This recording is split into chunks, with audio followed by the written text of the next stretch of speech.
کتاب ہے جس کے بارے میں آیا فقال اللہ تبارک و تعالی اعوذ باللہ من الشیطان الرجیم اعوذ باللہ من الشیطان الرجیم انا انزلناہ فی لیلۃ القدر.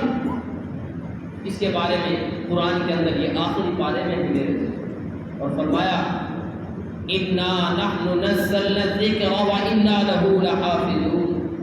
ہم ہی نے قرآن کو نازل کیا. دیکھو قرآن کی شان بیان کرنے چلا ہوں, بات میری عزیز توجہ سے سنیں, توجہ رکھیں.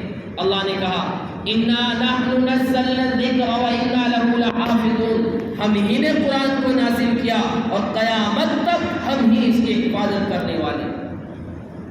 جتنی بھی کتابیں آسمان سے اتری سب میں تبدیلی ہو گئی, سب کے حرف کو بدل دیا گیا, سب کی روایتوں کو بدل دیا گیا, لیکن جو قرآن ہم کو اور آپ کو ملا ہے, جو قرآن آج تراویح کے اندر ختم کیا گیا, جس قرآن کو ہم اور آپ سن رہے تھے, یہ ایسا افضل کلام ہے جس کو اللہ نے زمین آسمان کو بنانے سے 40 یا 50 ہزار سال پہلے جس کی تلاوت کی, یہ ایسا افضل قرآن ہے. اس کے بارے میں اللہ نے فرمایا انا نحن نزلنا الذکر وانا لہ لحافظون. میں نے ہی قرآن کو نازل کیا, میں ہی حفاظت کرنے والا ہوں. دنیا کے اندر کوئی مائی کا لال پیدا نہیں ہوا جو قیامت تک بھی قرآن کے اندر زبر کو زیر کر دے اور زیر کو زبر کر دے.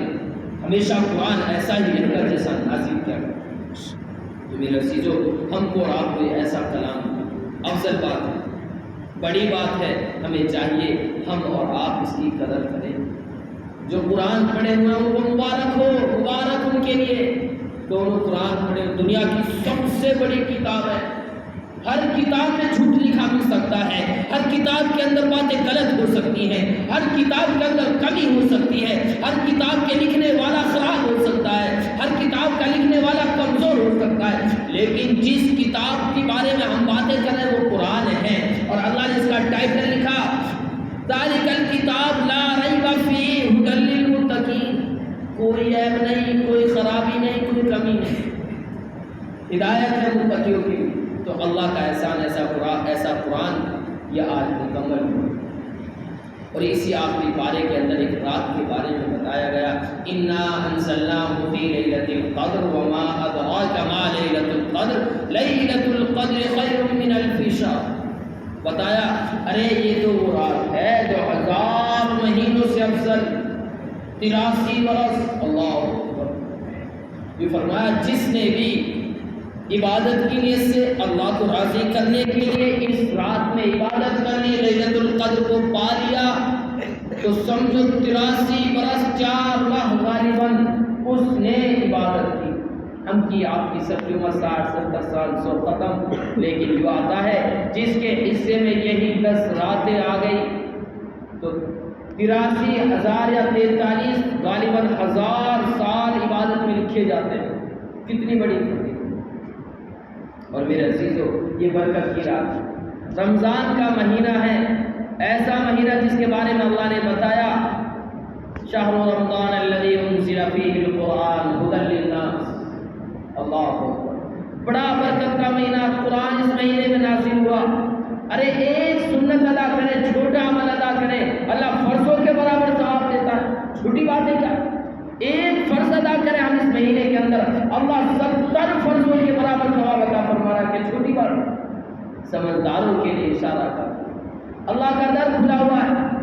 میرے عزیزو, اللہ پاک فرشتوں کو بھیجتا ہے, جاؤ جو بھی میرا بندہ دعا میں ہو, ذکر میں ہو, تمام گلیوں میں پھیل جاؤ اور روزے داروں کی دعاؤں پر آمین کہو. عرش کو جو تھامے رہتے ہیں فرشتے, اللہ ان کو کہتا ہے عرش کو چھوڑ دو, جاؤ روزے داروں کی دعاؤں پر آمین کہو. یہ فرمایا. دیکھو میرے عزیزو, اللہ کے رسول پر ایک مرتبہ جبریل آئے آپ کے سامنے اور 3 بدعا دی. کہا کہ ہلاک ہو جائے وہ شخص جو رمضان کا مہینہ پاوے مغفرت نہ کرا سکے. 4 باتوں سے بچ لینا, 5ویں بات کو عمل میں لے کر آ جانا. بچ دعوے مغفرت ہے, دعوے کے ساتھ کہتا ہوں مغفرت ہے. 5 باتوں سے بچ جانا. میرے نبی نے فرمایا اللہ پاک رمضان کے مہینے میں میری امت کو 5 چیزیں دی. کتاب 5 چیزیں میری امت کو دیے. پانچویں چیز بات میں لے کر آتا ہوں، بیان کرتا ہوں. یوں فرمایا آخری رمضان کو اللہ پاک سب کی مغفرت کر دیتا ہے، سب کو معاف کر دیتا ہے، سبھی کو معاف کر دیتا ہے. صحابہ نے پوچھا یا رسول اللہ یہ جو رات ہے جس میں اللہ معاف کرتا ہے، کیا یہ لیلۃ القدر ہے؟ آپ نے فرمایا نہیں، بلکہ یہ لیلۃ الجائزہ ہے، بدلے کی رات ہے. بدلے کی رات مزدور کی مزدوری دی جا رہی ہے. تو میرے عزیزو، اللہ روزے کے طفیل میں، صدقے کے طفیل میں، تراویح کے طفیل میں معاف کر دیتا ہے. لیکن ہمیں بچنا ہوگا. کچھ لوگ ہیں جو اس عام رحمت میں جب اللہ سب کو معاف کر رہا ہے، کچھ لوگ ہیں جو بچ جاتے ہیں. سب سے پہلے اللہ کے رسول نے فرمایا اس میں شراب کا عادی، جس کو شراب کی عادت ہو، شراب کو کثرت سے پینے والا، شراب کو زیادہ پینے والا، اس کی مغفرت نہیں ہوتی. سب کو اللہ معاف کر رہا ہے، سب کی مغفرت کر رہا ہے. اللہ اس کی فائل کو ایک طرف کر دیتا ہے. اللہ سب کی فائلوں کو مغفرت کے لیے لگا رہا ہے، سب کو معاف کر رہا ہے. لیکن شراب کا جو عادی ہے اللہ اس کو چھوڑ دیتا ہے، اس کی مغفرت نہیں ہوتی. تو الحمدللہ ہم میں سے آپ میں سے کوئی شرابی نہیں ہوگا. اللہ کی ذات سے امید ہے اگر کوئی ہے بھی تو میرا عزیز کو چھوڑ دے. اور یوں فرمایا اس رات کے اندر اللہ سبھی کو معاف کرتا ہے، لیکن جو والدین کی نافرمانی کرنے والے ہیں ان کی مغفرت نہیں ہوتی ہے. جو والدین کو ناراض کرنے والے ہیں ان کی مغفرت نہیں ہوتی. والدین کو جو غصہ کرنے والے ہیں، والدین کے سامنے جو اف کرنے والے ہیں ان کی مغفرت نہیں ہوتی. وَقَضَىٰ رَبُّكَ أَلَّا تَعْبُدُوا إِلَّا إِيَّاهُ وَبِالْوَالِدَيْنِ إِحْسَانًا اُفٍّ وَلَا تَنْهَرْهُمَا. میرے عزیزو، والدین کا مقام اونچا ہے، والدین کی عزت اعلیٰ ہے. ارے ہم کچھ بھی نہیں تھے، ہم زمین پر بھی نہیں تھے، والدین نے مل کر ہم کو پیدا کیا.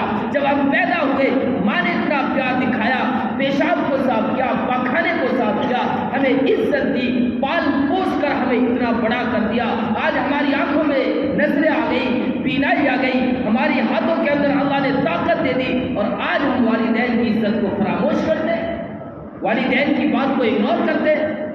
آج ہم والدین کی قدر نہیں کرتے، اپنے آپ کو ان کے سامنے زبان کو کھولتے، ان کی باتوں کو ایسے ہی تلاش کرتے. آج ہم جب جوان ہو گئے والدین کی عزت کو نیلام کر رہے ہیں. او میرے عزیزو، خدا کی قسم اللہ سب کو معاف کر رہا ہے، سب کو معاف کر رہا ہے. والدین کی نافرمانی کرنے والا مارا گیا، والدین کی نافرمانی کرنے والے کی فائل اللہ نے ایک طرف کر دی، اس کی بھی مغفرت ہوئی. تو عزیزو، اس میں 70%، 80% ہم اور آپ ملوث ہیں، ہم اور آپ اس میں مبتلا ہیں. اس لیے ہم میں سے اگر کوئی والدین کا نافرمان ہے وہ میرے عزیزو والدین کی عزت کرنا شروع کر دے. ماں کے قدموں کے نیچے اللہ نے جنت رکھی، باپ جنت کا دروازہ بنایا ہے. ہم سمجھتے ہیں کہ والدہ والد ناراض ہے تو کچھ نہیں، نمازیں چل رہی ہیں، زکوٰۃ دے رہا ہوں، حج ادا کر رہا ہوں، جنت مل جائے گی. ہرگز نہیں، اوقات نہیں ہے جنت کے اندر چلا جاوے. ارے باپ جنت کا دروازہ ہے، جب وہ دروازہ ہی ناراض ہے کیسے داخل ہو جائے گا؟ تو میرے عزیزو، والدین کو خوش کرو، ان کی باتوں کو مانو. ارے ہم کچھ بھی نہیں تھے، ماں باپ نے پیدا کیا، وہ ہمارے دنیا میں آنے کے ذریعہ بنے. آج ہم ان کو بھول رہے ہیں، وہ بیچارے بوڑھے ہو گئے، بزرگ ہو گئے، آج ہمیں ان کی کھانسی بری لگ رہی ہے، ان کا کھانسنا چھینکنا ہمیں برا لگ رہا ہے. اللہ کے لیے والدین کے ساتھ اچھا سلوک، والدین کی قدر کرو. اللہ نے تو قرآن کے اندر صاف کہا ہے اُفٍّ وَلَا تَنْهَرْهُمَا. جھگڑا کرنے کی دور کی بات، لڑائی کرنے کی دور کی بات، یہ فرمایا اف تک بھی مت. ایک مرتبہ ہمارے مفتی صاحب کے پاس، دیکھو ماں کتنا پیار کرتی ہے، ماں پیار کتنا کرتی ہے. آپ سنو میرے عزیزو، مفتی صاحب کے پاس ایک مرتبہ ایک بوڑھی عورت آئی جس کی آنکھوں سے آنسو جا رہے تھے، جو ایک ماں تھی، اور مفتی صاحب سے آ کے کہنے لگی مفتی صاحب اللہ کے لیے دعا کرتے ہیں. وہ زاروں قطار رو رہی تھی، آنسوؤں کی لڑی بندھی ہوئی تھی، رو رہی تھی. اس ماں نے کہا مفتی صاحب دعا کرتے ہیں. تو مفتی صاحب نے پوچھا معاملہ کیا کیا دعا کرو؟ کہا کہ میں نے سنا تھا کہ بیٹے اپنی ماں کو مارتے ہیں، باپ کو مارتے ہیں، ہاتھ اٹھاتے ہیں. آج میرے بیٹے نے مجھے مارا ہے، اے مفتی صاحب تو اللہ سے دعا کر دے کہ کہیں میرے دل سے بددعا نہ نکل جائے. تو یہ دعا کر دے کہ اللہ میری زبان کو بددعا سے روکے. ماں جس کو اس کے بیٹے نے مارا وہ کیا کہہ رہی ہے؟ اللہ سے یہ دعا کر دے کہ میری زبان بدوا سے بچ جائے، اتنا پیار کرتا۔ اللہ کی قسم ماں باپ کی دعا اولاد کے حق میں ایسے قبول ہوتی ہے جیسے پہلے سے لکھی ہوئی۔ تو عزیزو، جو ہم میں سے والد ہیں جن کی اولاد ہے، اپنی اولاد کو تربیت سکھاؤ، ابھی سے ان کو ایسے لے کے چلو کہ جو جب ہم بوڑھے ہو جائیں وہ جوان ہو جائیں قدر کریں۔ اور میرے عزیزو، جو ہم اولاد ہیں، ہم جوان ہیں، والدین ہیں، قدر کر لو۔ اللہ کی قسم جب یہ نعمت چلی جائے گی نا، قدر ہوگی۔ پیسے کی قدر جانے کے بعد ہوتی ہے، جوانی ختم، بڑھاپے میں جوانی کی قدر ہوتی ہے، علم تھا عمل نہیں کیا بعد میں اس کی قدر ہوتی ہے۔ ایسے ہی جب والدہ دنیا سے چلی جائے گی نا، قدر ہوگی۔ توجہ سے بات سنیں، یہ در و دیوار اچھا نہیں لگتا، یہ در و دیوار اچھا نہیں لگتا، یہ رشتوں کا محل، یہ رشتوں کا نگر اچھا نہیں لگتا۔ بھائی بہن بھابھی سبھی ہو گھر میں، بھائی بہن بھابھی سبھی ہو گھر میں، اگر نہیں ہے تو ماں، یہ گھر اچھا نہیں لگتا۔ بات آئی نا سمجھ میں؟ ماں کے اندر، گھر کے اندر ماں نہیں ہے تو گھر اچھا نہیں لگتا، گھر اچھا نہیں لگتا۔ جن کی والدہ ہے قدر کر لیں۔ اور میرے عزیزو، فرمایا جو والدین کی نافرمانی کرتا ہے مغفرت نہیں ہوتی اس رات، جو شراب کا عادی ہے مغفرت نہیں ہوتی۔ اور ایک بات کی طرف چلے، جو قطع تعلق کرنے والا ہے، رشتہ توڑنے والا ہے، اس کی بھی مغفرت کوئی نہیں۔ چوتھی بات سنیں، جو دل کے اندر نفرت رکھنے والا ہے، بغض رکھنے والا ہے، کینہ کرنے والا، اس کی بھی مغفرت کوئی ہوتی نہیں۔ آج چھوٹی چھوٹی باتوں پر جھگڑا، چھوٹی چھوٹی باتوں پر لڑائیاں، چھوٹی چھوٹی باتوں پر سال نہیں بولتے، سال ہو جاتے ہیں۔ شادی باپ نے کی، بیٹے کا رشتہ طے کر لیا، بھائی ناراض، ارے ہم سے خبر نہیں کوئی نہیں، ہم سے مشورہ لیا کوئی نہیں، ولیمے کی تاریخ طے کر دی، شادی کی تاریخ طے کر دی، ہم سے پوچھا کوئی نہیں، ہم شادی میں نہیں بیٹھیں گے، ہم اس سے بولیں گے نہیں۔ یہ کیا بات ہے؟ میرے عزیزو، پیار سے رہو، محبت سے رہو۔ ارے کیا نفرت کرنے کا، اپنے بھائی سے کیا نفرت کرنے کا؟